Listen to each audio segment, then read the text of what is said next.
James Hansen, British Council. Distinguished ladies and gentlemen, it is indeed a proud moment for me standing here as a University of London alumnus today before you. And frankly speaking, had it not been for the University of London, I wouldn't be standing here before you today.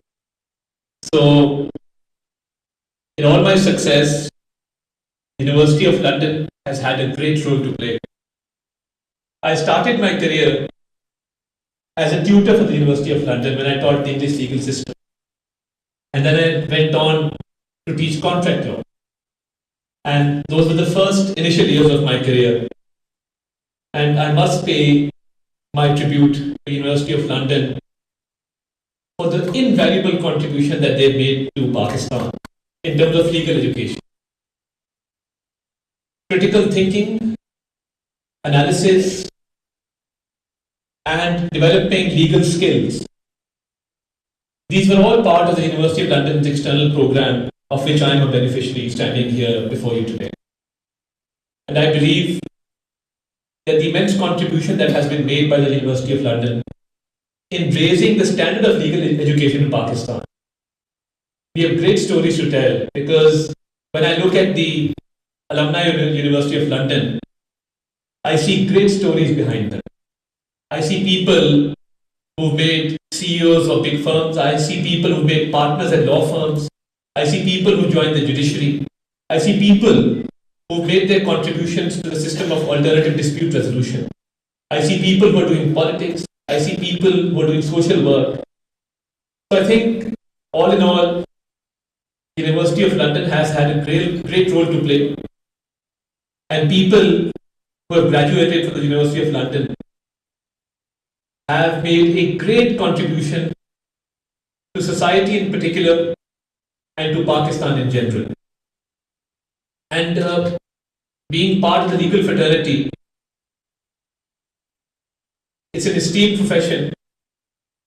The poet philosopher who envisioned Pakistan, who saw the dream of Pakistan, was called to the bar. Our great father of the nation, Muhammad Ali Jinnah, was called to the bar. So the existence of this country, the very concept and then the implementation, was done by two great lawyers.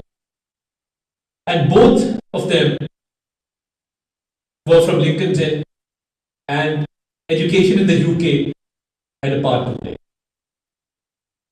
So my compliments and my commendations, and this great network here today, it has grown over the past decades. And I hope to see it grow even further.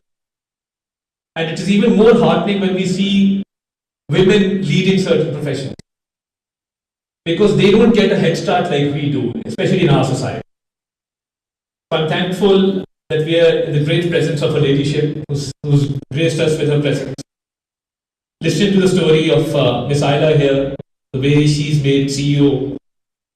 And I must pay tribute to Dr. Saiba, because Dr. Khadija made a great contribution to education through the root system. And I had the great honor of meeting her on various occasions.